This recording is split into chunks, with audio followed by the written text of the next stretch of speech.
Hello students, welcome in my class. I hope all are well. जैसा कि last video में हमने practice करी थी और उसमें कुछ अच्छे लेवल के क्वेश्चन जाने थे, इसी तरह से इस वीडियो में भी इतने अच्छे अच्छे क्वेश्चन हैं और एडवांस लेवल भी है और मॉडरेट लेवल भी है। लो लेवल में ला नहीं दिया क्योंकि लो लेवल कराने वाले बहुत सारे टीचर हैं और दूसरी चीज़ आप खुद भी कर लेते हो बच्चे, क्योंकि इजी क्वेश्चन जो होते हैं वो तो बच्चे खुद भी कर लेते हैं। मॉडरेट क्वेश्चन में बच्चे कहीं कहीं फंसते हैं, लेकिन एडवांस लेवल के जो क्वेश्चन है अक्सर बच्चे उसमें फंसते हैं। तो हम एडवांस लेवल ही उठा रहे। अभी वैसे मॉडरेट ही है, एडवांस में गया नहीं हूँ। एडवांस से जब जाएंगे धीरे धीरे तो आगे आपको पता चलता रहेगा। और बच्चे एक बात याद रखना, कुछ बच्चों का जो स्कोर है ना वो कम बैठ रहा है। जैसे मान लो मैंने 10 क्वेश्चन कराए तो बच्चे कह रहे हैं भैया अभी हमारा 5 बैठा, तो आपकी एक कमी है, आपने अपने नोट्स रिवाइज नहीं करे। जिस टीचर से भी आप पढ़े हो उनके नोट्स, या नहीं पढ़े टीचर से सेल्फ स्टडी करी तो बुक्स जो भी आपने पढ़ी है उनको बार बार रिवाइज करो। एक बार रिवाइज करने से कम ना तो आपके 1 से 2 नंबर इंक्रीज़ में आएंगे। जितने नोट्स आप रिवाइज करोगे उतने नंबर आपके इंक्रीज़ में जाएंगे। क्यों सर? हम जो भूले हुए हमारे कॉन्सेप्ट से या रूल से जिस बच्चे ने जैसे ही पढ़ा तो वो याद आ जाता है। तीसरी बात, ये बात केवल और केवल इंग्लिश पे ही नहीं लागू है, ये सारे सब्जेक्ट्स पे लागू होती है। ठीक है, जो सब्जेक्ट आप पढ़ोगे जितनी बार पढ़ोगे उतने नंबर इंक्रीज़ होंगे। ठीक। दूसरी चीज़, इसको से डरो मत। 10 में से 5 आए ना, लेकिन वो 5 क्वेश्चन तुम्हारे पक्के होने चाहिए कि मुझे पता था इसमें यहाँ गलती है। ऐसे वाले बच्चे तो सही है, लेकिन ऐसे वाले बच्चे के गलती का पता नहीं, लेकिन मैंने लगा दी आंसर सही हो गया, तो उन्हें थोड़ी सी दिक्कत पड़ सकती है आगे चलकर। तो उनके लिए यही है कि नोट्स को बार बार रिवाइज करो। आज अगर इसको आपका 10/5 यानी कि 5/10 आ रहा है, कल आपका 6 भी आएगा, 7 भी आएगा, 8 भी आएगा, एक दिन होगा 10 भी आएगा। 10/10 तक कहानी जाएगी और इंशाल्लाह उसी बच्चे की जाएगी जो बच्चा प्रैक्टिस करेगा। क्योंकि प्रैक्टिस करने से हमें पता चल जाता है कि क्वेश्चन किस लेवल का आता है और क्वेश्चन किस टाइप से मालूम किया जाता है और क्वेश्चन में कहाँ कहाँ गलती एग्जामिनर दे सकता है। ठीक। लेकिन वही बच्चा कर पाएगा इस चीज़ को जो बच्चा ज़्यादा से ज़्यादा प्रैक्टिस करेगा। उम्मीद करता हूँ ये बात समझ में आ गई होगी। क्वेश्चन आप करो, साइड से हट रहा हूँ। ठीक, पहले मैं इसे बता देता हूँ, आप क्वेश्चन करो फिर मैं आंसर करवाता हूँ।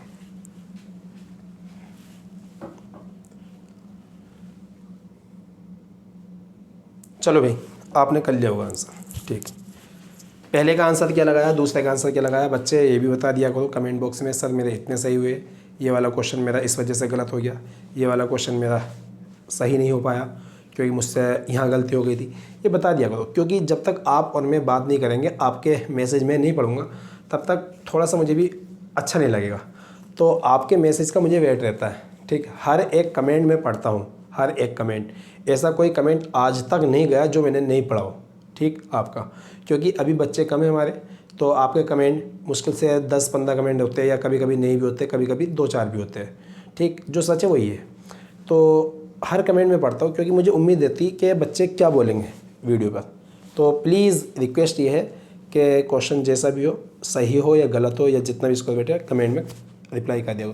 ख़ासतौर पर वो बच्चे जो मेरी वीडियो रोज़ देखते हैं और मुझसे ऑफलाइन में पढ़ते हैं, क्योंकि मैं उनकी खबर ले सकता हूँ किसी भी दिन ऑफलाइन में, उनके नोट्स चेक कर सकता हूँ।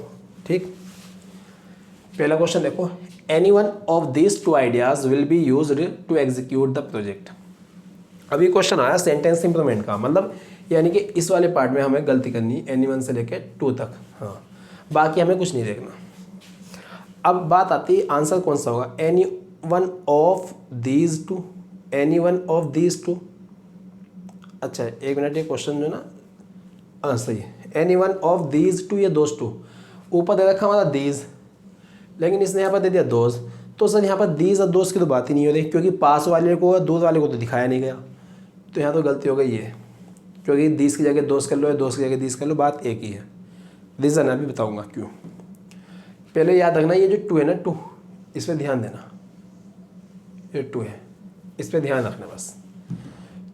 दूसरा देखो, either 2 of these, either 2 of these. 2 भी अपने आप में डिटर्मिनर है और इधर भी डिटर्मिनर है। ये 2 डिटर्मिनर एक साथ यूज हो रहे, तो ये गलत हो गया। इस पे भी कहानी बताएंगे क्यों गलत हुआ। 2 of any of these, 2 of any, any क्या है, एनी अपने आप में डिटर्मिनर है। चलो मैंने माना, प्रोनाउन भी मान लिया मैंने। 2 क्या है, यहाँ पर एक नाउन मान लिया, नंबर मान लिया। ऑफ क्या है? प्रीपोजिशन। एनी क्या है? इसका ऑब्जेक्ट। ऑफ क्या है? प्रीपोजिशन। दिस क्या है? इसका ऑब्जेक्ट। टू ऑफ एनी, दो कोई में से भी। ऑफ दीज, दो कोई में से भी, इनमें से भी। ये अटपटा हो गया सर, ये भी गलत हो गया। फिर आता आंसर हमारा ईदर ऑफ दीज टू। आ जाओ बात करते हैं सर। जो एनी वन आता ना, एनी वन, एनी वन तब आता जब बहुत सारे हो और उनमें से एक की बात हो। बहुत सारों में से उनमें से एक की बात हो, ठीक है। वन आउट ऑफ मेनी, यानी बहुत सारों में से एक की बात हो। जैसे मैंने बोला, एक क्वेश्चन लिख देता हूँ, अक्सर बच्चों को मैं ऑफलाइन क्लास में भी करवाता हूँ ये क्वेश्चन। जैसे मैंने बोला, each of the 10 IPL teams, 10 teams में win the trophy of IPL 2023। इस टाइप का क्वेश्चन कराता हूँ मैं अक्सर प्रोनाउन में, जब ईच, एवरी, एनी वन वगैरह पढ़ाता हूँ। तो जो ईच आता है, या यहाँ पर कोई सा भी डिटर्मिनर लिख लो, इधर लिख लो। डिटर्मिनर तो नहीं कहलाएगा, प्रोनाउन कहलाएगा। ईच लिख सकते हैं, इधर लिख सकते हैं। एवरी प्रोनाउन नहीं होता, एवरी डिटर्मिनर होता है। नीदर लिख सकते हैं, नन लिख सकते, कुछ भी लिख सकते हैं। लेकिन इसने क्या बोला, ईच ऑफ द 10 टीम्स में win the trophy of IPL 2023। अब बात आई, ईच आता हर एक के लिए, दो या दो से ज़्यादा के लिए आ जाता है। ये 3 के लिए भी आ जाता है, ये 1000 के लिए भी आ जाता है, ये 1 के लिए भी आ जाता है। इसका मतलब होता है प्रत्येक।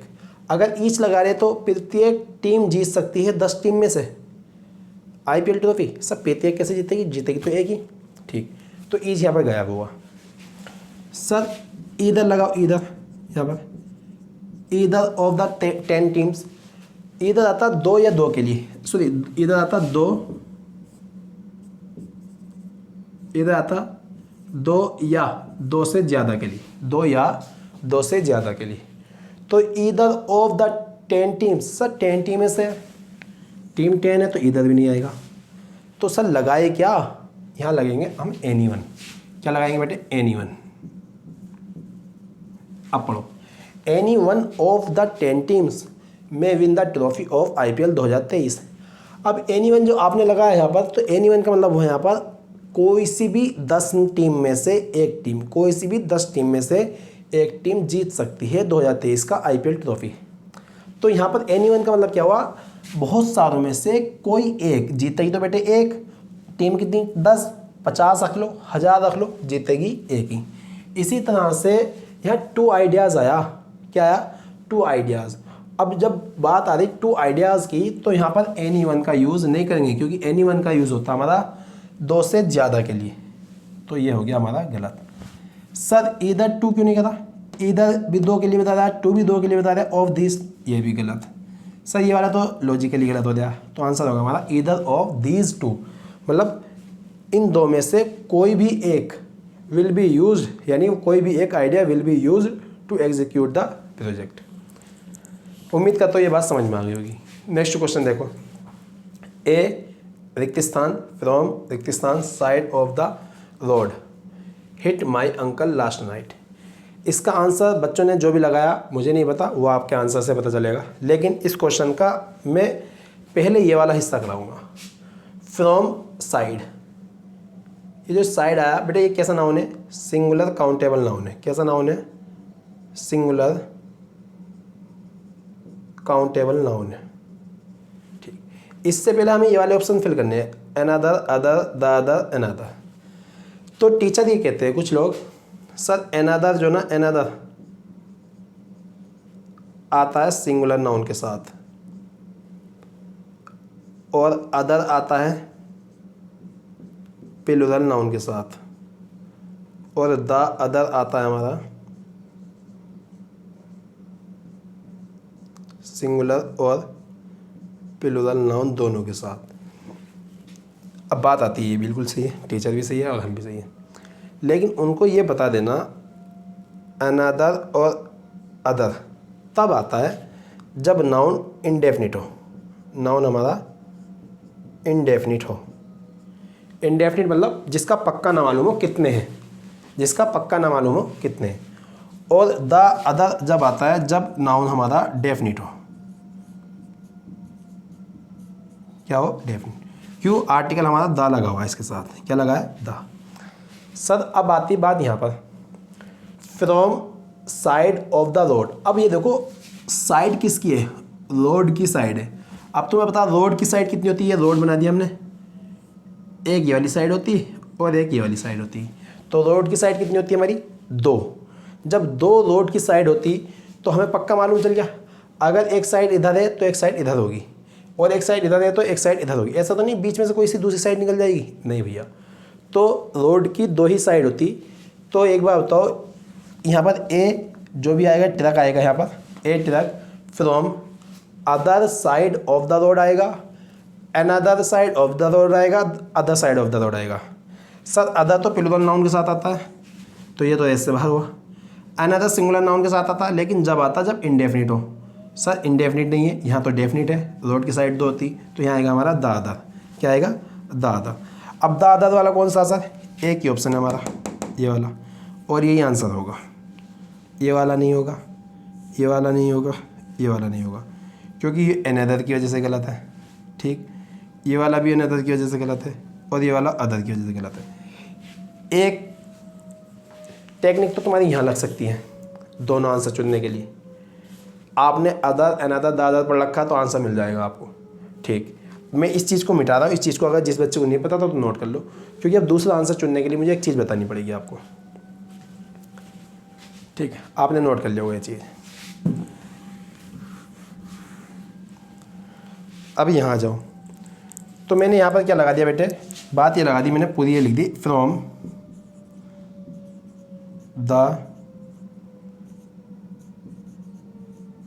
Other side of the road. From the other side of the road, यहाँ से लेके यहाँ तक का हिस्सा हमारा ये बेटा, from the other side of the road. जो फ्रॉम क्या है? प्रीपोजिशन है ना बेटे। फ्रॉम क्या है? पर प्रीपोजिशन है, और प्रीपोजिशन के बाद जो ये द अदर साइड आ रहा है इसका ऑब्जेक्ट है। ऑफ क्या है? प्रीपोजिशन है, और द रोड क्या है? इसका ऑब्जेक्ट है। तो ये जो फ्रॉम के साथ जो प्रीपोजिशन आ रही है, फ्रॉम के साथ जो यानी ये वर्ड्स आ रहे हैं जितने भी, तो हमारी एक फ्रेज़ बना रहे हैं। फ्रेज़ क्या होते हैं? 2 शब्द या 2 से अधिक शब्द जब एक साथ आते हैं तो वो फ्रेज़ कहलाते हैं। तो ये बनने हमारी adverbial phrase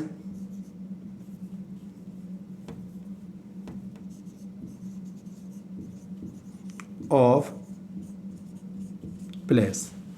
adverbial phrase of place. Time आ जाए टाइम की बन जाएगी, मैनर आ जाए तो मैनर की बन जाएगी, फ्रीक्वेंसी आ जाए तो फ्रीक्वेंसी बन जाएगी, लेकिन ज़्यादातर मैनर, टाइम और प्लेस की बनती है।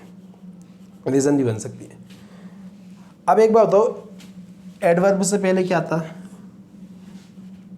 एडवर्ब भी आता है, लेकिन एडवर्ब किसकी विशेषता बताता है? एडजेक्टिव की बताता है। एडवर्ब किसकी विशेषता बताता है? एडजेक्टिव की बताता है। लेकिन सर बात तो ये है, एडवर्ब तो एडजेक्टिव से पहले आता है, बिल्कुल आता है। वेरी गुड बॉय होता है, ए वेरी गुड बॉय होता है, ना कि ए गुड वेरी बॉय, बिल्कुल। लेकिन तुमने एक केस पढ़ा होगा, आपने ऊपर वाला क्वेश्चन आप नोट करो पहले, सबसे पहले। चलो ऊपर वाला क्वेश्चन नोट कर लिया होगा आप।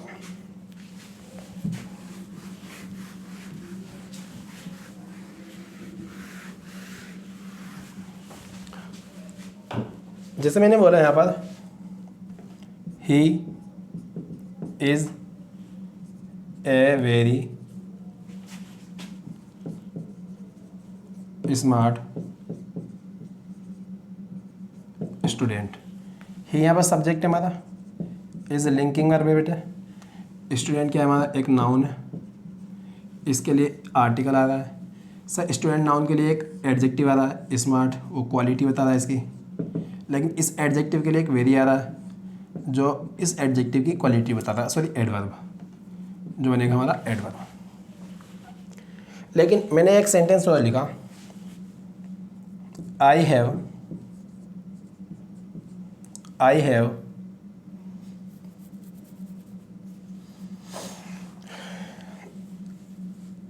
ही is enough smart, he is enough smart, वे काफ़ी हद तक स्मार्ट है।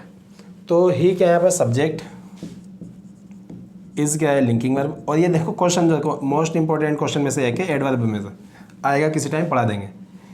ही सब्जेक्ट है, इज़ क्या है लिंकिंग वर्ब है, इस लिंकिंग वर्ब के बाद स्मार्ट एडजेक्टिव है जो हमारा सब्जेक्ट कॉम्प्लीमेंट बनना, और इस स्मार्ट से पहले एक एडवर्ब ऑफ डिग्री लिखी है जो इनफ होती है। एडवर्ब, इसे डिग्री बोलते हैं, एडवर्ब ऑफ डिग्री लिखी है। लेकिन ये क्वेश्चन गलत है बेटे, क्यों?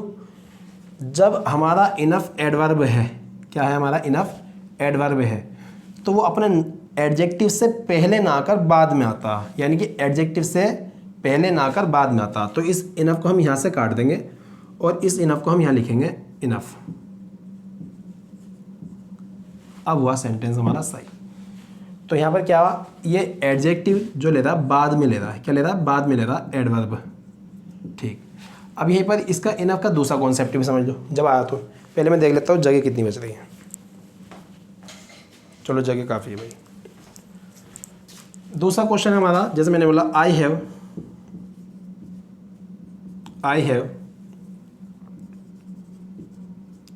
Money enough. बच्चों को पढ़ाया था मैंने कि जब इनफ एडजेक्टिव के साथ आ रहा हो तो वो पहले ना आकर बाद में आता। ठीक, तो पहले लिखा हुआ था, पहले काट दिया तो बाद में लिखा हमने। अब यहाँ देखो, आई क्या है हमारा सब्जेक्ट, हैव क्या है हमारी मेन वर्ब, मेरे पास है मनी, मनी क्या है हमारा ऑब्जेक्ट जो एक नाउन है, लेकिन इस नाउन के लिए यहाँ पर एक एडजेक्टिव आ रहा इनफ, ये क्या है हमारा एडजेक्टिव। तो बेटे एक बात याद रखना, इनफ जो होता है ना, इनफ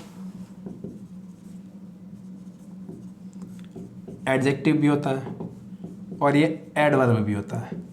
जब ये एडवर्ब होगा तो पहले कोई एडजेक्टिव लेगा, अगर ये एडवर्ब है तो पहले कोई एडजेक्टिव लेगा, फिर बाद में इनफ आएगा, लिख लेना नोट करके। लेकिन जब ये एडजेक्टिव होगा ना तो पहले खुद आएगा, मतलब पहले इनफ आएगा और फिर बाद में कोई नाउन आएगा। इसी तरह से इनफ जो है यहाँ पर एडजेक्टिव है ना कि एडवर्ब। तो ये एडजेक्टिव यहाँ पर गलत है, इसे यहाँ से काटो, इसे यहाँ लिखना पड़ेगा हमें। I have enough money, I have enough money. इसी तरह से जब हमारी कोई एडवर्ब फ्रेज लिखी हो, क्या लिखी हो, एडवर्ब फ्रेज लिखी हो, तो उसके लिए आने वाला जो एडजेक्टिव था जिसके लिए वो आ रही है, एडवर्ब फ्रेज जिसके लिए आ रही है, वो अपने एडजेक्टिव को अपने साथ लेकर चलती है, वो अपने एडजेक्टिव को अपने साथ ही लेकर चलती है। तो आ जाओ यहाँ पर, इज़ कमिंग टू रख, सही, इज़ कमिंग टू रख, इसके लिए कोई सब्जेक्ट होना चाहिए था, पहले सब्जेक्ट दिया नहीं, जो ए आर्टिकल दे रखा वो हो गया गलत हमारा। ठीक, दूसरा ए कमिंग टू रख, जैसे हमने बोला running deer, running deer, crying child, कल भी पढ़ा था हमने, रनिंग डियर भागता हुआ हिरण, क्राइंग चाइल्ड रोता हुआ बच्चा। इसी तरह से कमिंग ट्रक, एक कमिंग ट्रक, एक आता हुआ ट्रक, एक आता हुआ ट्रक, बिल्कुल सही था, कोई दिक्कत नहीं थी। ठीक, लेकिन अदर की वजह से भी गलत है। दूसरी चीज़ यहाँ पर समझो, कमिंग ट्रक क्यों नहीं आया यहाँ पर, सर ट्रक क्या है नाउन और कमिंग क्या है एडजेक्टिव, जो बात बताई वो यहाँ लागू हो रही। तो ये क्या हमारी एडवर्ब फ्रेज है। जब एडवर्ब फ्रेज कोई बन नहीं हो और एडजेक्टिव आ रहा हो तो नाउन पहले आता और एडजेक्टिव बाद में आता। यहाँ कमिंग, यहाँ ट्रक होना चाहिए था, यहाँ कमिंग होना चाहिए था, इस वजह से गलत। दूसरा देखो, ये तीसरा तो आंसर है, ये भी इसी वजह से गलत है, कमिंग यहाँ पर आया, ट्रक यहाँ पर आया, इस वजह से भी गलत है, साथ में अनदर की वजह से भी गलत है। आंसर होगा हमारा सी। अब देखो यहाँ पर ए ट्रक कमिंग, जो कमिंग है ना बेटा, मैं लिख भी देता हूँ, ए ट्रक कमिंग। ए ट्रक क्या हमारा नाउन है और ये जो कमिंग है इसके लिए एडजेक्टिव है, और ये एडजेक्टिव अपने इसके साथ आता, मतलब एडवर्ब फ्रेज के साथ आता। तो मैं यहाँ इसे लिख दूँ ए ट्रक कमिंग। जो कमिंग आया ना, ये इस एडजेक्टिव की विशेषता कौन बताता है, ये एडवर्ब फ्रेज बता रही है। इस तरह का जो क्वेश्चन है बेटे, अक्सर एग्ज़ाम में वेरी करता है, अक्सर एग्ज़ाम में वेरी करता है। तो ये 2 क्वेश्चन इसमें, 2 क्वेश्चन, एक तो यहाँ पर जो ये क्वेश्चन बना, हालांकि क्वेश्चन ये वाला नहीं आया था, क्वेश्चन आया था दादर पे, तो मेरा दिमाग दौड़ा यहाँ कि इसी क्वेश्चन में 2 क्वेश्चन बता दी जाए। तो एक तो ये अदर अनदर दादर वाला खेल पता चला आपको, अरे कि ये, क्योंकि ये क्वेश्चन भी कई बार आया इस तरह का। आप एडवर्ब चैप्टर पढ़ना, एडवर्ब में टीचरों ने करवाया होगा, अगर किसी अच्छे टीचर से पढ़े हो तो करवाया होगा, और नहीं पढ़े तो नहीं पढ़ा होगा। जैसे एक सेंटेंस से बताओ मैं, Jahangir is a very famous king for his justice, for his justice. तो फॉर हिज जस्टिस क्या है, एक एडवर्ब फ्रेज ऑफ रीज़न है। जहांगीर प्रसिद्ध राजा है, सॉरी जहांगीर प्रसिद्ध राजा था, वाज बोल दो, जहांगीर प्रसिद्ध राजा था अपने न्याय के लिए। तो फॉर हिज जस्टिस जो आया, फॉर हिज जस्टिस, ये क्या है, एक एडवर्ब फ्रेज है। तो यहाँ पर पता क्या होगा, Jahangir was a king famous for his justice. तो फेमस फॉर हिज जस्टिस, तो फेमस क्या है, एडजेक्टिव, फॉर हिज जस्टिस क्या है बेटे, एडवर्ब फ्रेज ऑफ रीज़न। तो एडजेक्टिव अपने एडवर्ब फ्रेज के साथ ही वेरी करेगा। ठीक, उम्मीद करता हूँ ये बात समझ में आ गई होगी। क्वेश्चन पे मत जाना, 2 क्वेश्चन होते, 3 क्वेश्चन होते, ये देखो नॉलेज कितनी मिल रही है आपको। बस इतना मेरा काम है कि आपको नॉलेज देना, क्योंकि जब ये क्वेश्चन आपके सामने दोबारा कहीं पर टकराएगा तो फिर गलती होने के चांसेस बहुत कम होंगे। ठीक, इसे नोट करो, फिर मिलते हैं अपने नेक्स्ट क्वेश्चन के साथ।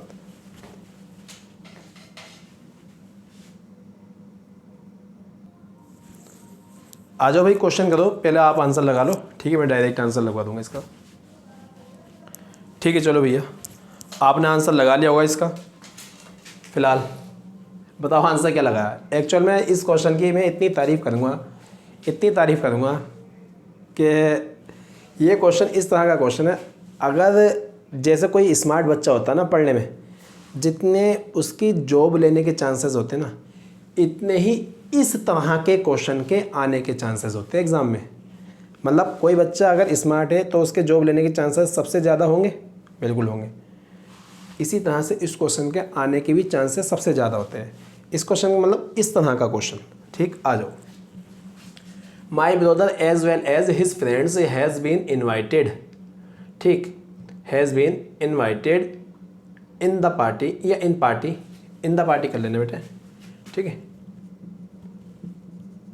इन the party of Rohan's marriage, of Rohan's marriage.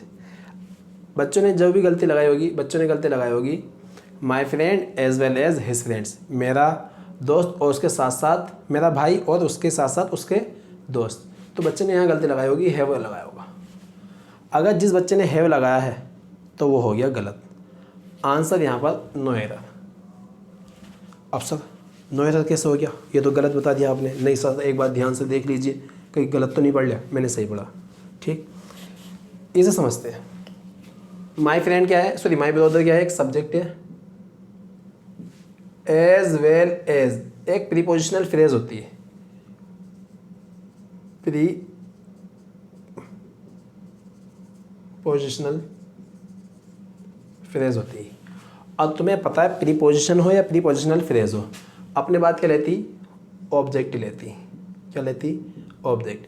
तो ये हिज फ्रेंड्स क्या बना, as well as prepositional phrase का ऑब्जेक्ट बना। तो माई ब्रदर है या ब्रदर से, सब ब्रदर है, तो इसको अब इसके अकॉर्डिंग वर्ब हैज़ आएगी या हैव आएगी। सर अब समझ में आया, हैज़ आएगी, इसलिए has been invited in the party of Rohan's marriage. रुको, क्वेश्चन तो हमारा हो गया सही। Answer number A is the right, लेकिन वैसे देखा जाए तो no error option number D में होना चाहिए था, लेकिन ऑप्शन नंबर ए में दे रखा, कोई गलती नहीं है। ठीक, अब बात आती है सर इसे पहचानें कैसे, क्या करें, इसके लिए कुछ की पॉइंट दे दो। कौन कौन सी एडवर्ब, सॉरी कौन कौन सी प्रीपोजिशनल फ्रेज होती है, आ जाओ सुन लो। जैसे मैंने बोला, पहले मैं पूरा स्ट्रक्चर के साथ लिख दूँ। ठीक, यहाँ मैंने एक सब्जेक्ट लिखा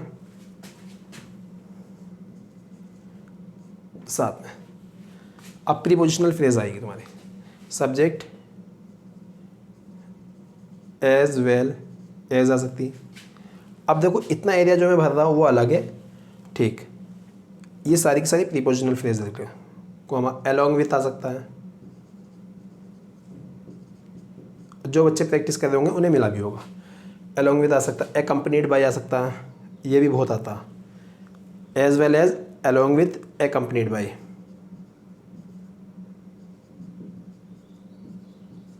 और क्या आ सकता है, टुगेदर विथ आ सकता है, टुगेदर विथ भी कई बार आया, together with like, unlike, like, unlike. एक और आ सकता है फॉलोवेड बाय, एक है लेड बाय, एक है रादर देन, एक है and note. And note, and note के साथ साथ और कौन सा हो सकता है, जैसे टुगेदर विद हो गया, कंप्लीट बाय हो गया, एज वेल एज हो गया, एंड नेट हो गया, लेड बाय हो गया, बिसाइड्स। बिसाइड्स एक प्रीपोजिशन होती है हालांकि। इसी तरह से विद भी आ सकता है, हालांकि विद भी क्या होती है हमारी, प्रीपोजिशन आती है, ये तो विद आती है। एंड नोट हो गया, लाइक हो गया, कंप्लीट हो गया, ठीक है। एक हो सकता है बट, लेकिन मैं चाहूँगा बट को अलग बता दूँ क्योंकि बट का जोड़ा भी चलता है एक साथ, लेकिन फिर भी मैंने आपको बट लिख भी दिया, लेकिन बट वालों को हाथों हाथ में अभी यहाँ बता दूँ, डॉट डॉट डॉट एटसेट्रा और कुछ भी हो सकता है। ये सब के सब क्या है बेटे, नीचे दिख रहा है, नहीं दिख रहा है, दिख रहा है, चलो ज़्यादा नीचे और पहुँच जाता तो नहीं दिखता। ये सारी की सारी क्या है बेटे, प्रीपोजिशनल फ्रेज है। ये सारी की सारी क्या है, प्रीपोजिशनल फ्रेज है, प्रीपोजिशनल फ्रेज। फिर यहाँ आता हमारा कोई नाउन या प्रोनाउन, ज़्यादातर नाउन लिख के देता, हाँ नाउन या प्रोनाउन। फिर यहाँ आएगी वर्ब हमारी, क्या आएगी, वर्ब। आगे चल के कुछ भी आ सकता है, प्लस डॉट डॉट कुछ भी हो सकता है।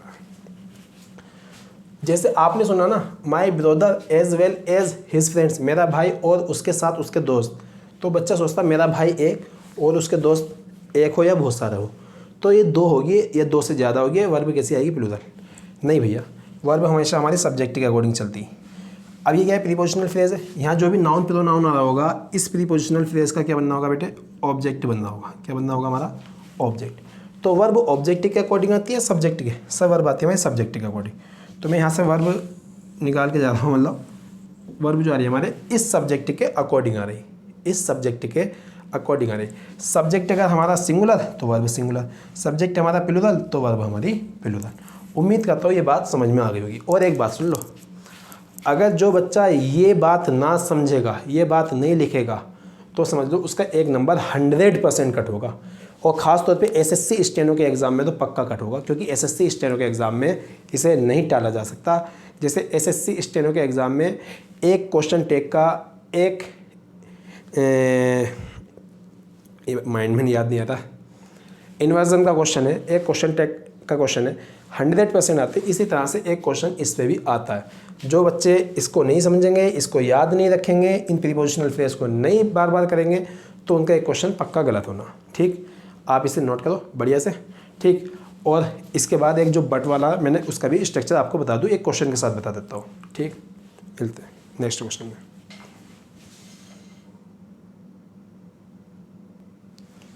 आ जाओ भाई, ये क्वेश्चन देखो, ये क्वेश्चन आपको समझाने के लिए लिखा। मैंने ये कहूँगा कि ये एग्ज़ाम में आया क्वेश्चन, लेकिन जैसे वो है क्वेश्चन इसी तरह से यही भी क्वेश्चन है, ये समझाने के लिए, क्योंकि बट वाला भी हमारा मिल जाता है। टेंशन मत लेना, ये जितनी भी चीज़ें मैंने पढ़ा रहा हूँ ना, आगे चलकर बस कुछ दिन का हो रहा है, 10 से 15 दिन के बाद की बात है। ये सारी की सारी क्लासेस अपलोड होंगी, सारे के सारे इनके ग्रामर पे पॉइंट कराए जाएंगे, 2-2, 3-3, 4-4 क्वेश्चन करके। ठीक है, आ जाओ। अभी हम प्रैक्टिस की क्लास पढ़ रहे तो प्रैक्टिस ही जान दे, थोड़ा स्पीड पर है। लेकिन जब हम इन्हें कॉन्सेप्ट में जानेंगे, जैसे हमने नाउन चैप्टर पढ़ा है ना, नाउन चैप्टर में भी एक क्लास हो जाएगी बेटा आपकी, तो उसके बाद प्रोनाउन स्टार्ट हो जाएगा। तो प्रोनाउन में आ जाएंगे कुछ प्रीपोजिशन में आएंगे। आ जाओ, जैसे अमित यहाँ पर सब्जेक्ट है, बट क्या है यहाँ पर, प्रीपोजिशन है। हालांकि बट क्या है, कंजंक्शन भी होता है, लेकिन यहाँ पर क्या है, प्रीपोजिशन। हिज फ्रेंड्स क्या है बेटे, ऑब्जेक्ट है। आर क्या है, हेल्पिंग वर्ब।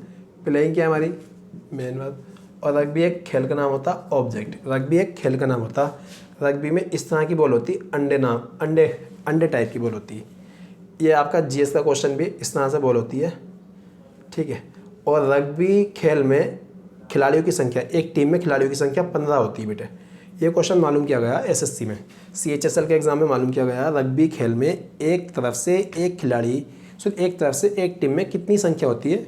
15। रग्बी खेल में किस आकार की बॉल का यूज़ होता है? वो होती है एग मतलब अंडे की टाइप की। अब जब बट यहाँ पर प्रीपोजिशन है और हिज फ्रेंड्स क्या इसका ऑब्जेक्ट है, तो बेटे सब्जेक्ट के अकॉर्डिंग वर्ब आती है ना, तो यहाँ पर आर आएगा या इज आएगा। तो याद रखना कोई सब्जेक्ट आएगा, सब्जेक्ट कोई नाउन प्रोनाउन कुछ भी हो सकता है, फिर बाद में कोई एक बट प्रीपोजिशन देगा और उसके बाद कोई नाउन या प्रोनाउन कुछ भी दे सकता है और उसके बाद कोई वर्ब देगा। ठीक है, अब बच्चा सोचता है ये और ये दोनों एक साथ मिलके प्लूरल वर्ब लेंगे, नहीं भैया, बट क्या हमारी एक प्रीपोजिशन है, नाउन प्रोनाउन क्या इसका ऑब्जेक्ट है। ठीक, जो है सब्जेक्ट है, अगर सब्जेक्ट सिंगुलर तो वर्ब सिंगुलर और सब्जेक्ट प्लूरल तो वर्ब प्लूरल। तो यहाँ पर हमें ऐसे नहीं कह सकते कि सिंगुलर आएगी या प्लूरल आएगी, लेकिन बस याद रखना यहाँ पर वर्ब सब्जेक्ट के अकॉर्डिंग आती है, जैसा सब्जेक्ट वैसी वर्ब। उम्मीद करता हूँ आज की क्लास काफ़ी ज़्यादा कॉन्सेप्चुअल थी। और दूसरी चीज़, इसमें जो क्वेश्चन मैंने पढ़ाया आपको, एग्ज़ाम में छपने वाले क्वेश्चन है भाई, अगर आप इनको अच्छे से करते हो तो आपका एग्ज़ाम 1 नंबर जाएगा, और आप इसको अच्छे से नहीं करते हो तो आपका एग्ज़ाम ख़राब भी हो सकता है। लेकिन देखो, आप आधे घंटे की वीडियो देख रहे हो ना, तो आधा घंटा आप अपनी आँखें स्क्रीन पे जमाए पड़े हो, तो उस आँखों का जो इलाज है ना, आँखों का इलाज 2 तरीके से है। आप एग्ज़ाम में जब क्वेश्चन करोगे तो हमने जो आँखों का टाइम बिताया, आँखें जो हमने बिताई स्क्रीन पे, जो हमने आँखें ख़राब करी अपनी, तो उसका प्रॉफिट हमें जॉब लेके मिल जाए। नहीं तो भैया आँखें भी ख़राब हो जाएंगी और जॉब भी नहीं मिलेगी, हमारे पल्ले कुछ नहीं पड़ेगा। जो बच्चा टाइम बिता रहा उसको यूटिलाइज़ करना, अपनी आँखों का अच्छे से इस्तेमाल करना। ऐसे नहीं कि खाली स्क्रीन देख रहे, तो जो भी पढ़ा उसको अच्छे से देखना और बार बार जो पहले पढ़ा चुका हूँ ना उनको भी अच्छे से रिवाइज़ करो, क्योंकि पहले वाले क्वेश्चन भी आपके रिपीट हो सकते हैं। वैसे इंग्लिश ज़्यादा भारी नहीं है, बच्चे बस भारी सोचते हैं कि बहुत ज़्यादा हार्ड है। English is very easy if you follow my concepts. मैंने कई बार बोला है, English is very easy if you follow my concepts. अगर कॉन्सेप्ट अच्छे से फॉलो करते हो तो इंग्लिश इजी लगने लगेगी, और जहाँ तुम पढ़ोगे ये होता है, ये होता है, इसके साथ ये आता है, इसके साथ होता है, तो दिक्कत पड़ सकती है। ये चीज़ मैंने यहाँ पर ऐसे क्यों बताई, इनके बारे में अच्छे से क्यों नहीं बताया, क्योंकि इनके बारे में अच्छे से हम जो ना एग्ज़ाम प्रैक्टिस में नहीं, क्लास में पढ़ेंगे। अभी हमें क्वेश्चन की स्पीड पकड़नी है कि बस हो क्यों रहा, कैसे हो रहा। ये इजी तरीका है, लेकिन जब कॉन्सेप्ट के साथ पढ़ेंगे ना तो आप इनको भूलने से भी भुला नहीं सकते। अभी इनको और दूसरे तरीके से पढ़ाना मुझे, लेकिन वो हमारे क्लास, ठीक, क्लास मतलब यानी कि जब हमारी क्लास चलेगी, मतलब जब नाउन पढ़ाएंगे, प्रोनाउन पढ़ाएंगे, एडजेक्टिव, एडवर्ब, ऑनलाइन ही, ऑफलाइन नहीं, ऑनलाइन ही। बस एक रिक्वेस्ट और होगी, चैनल को ग्रोथ करवाओ जल्दी से जल्द, जितने बड़ा चैनल होगा उतनी जल्दी मैं लाइव आऊँगा। ठीक है, मिलते हैं नेक्स्ट क्लास में। Thanks for watching this video.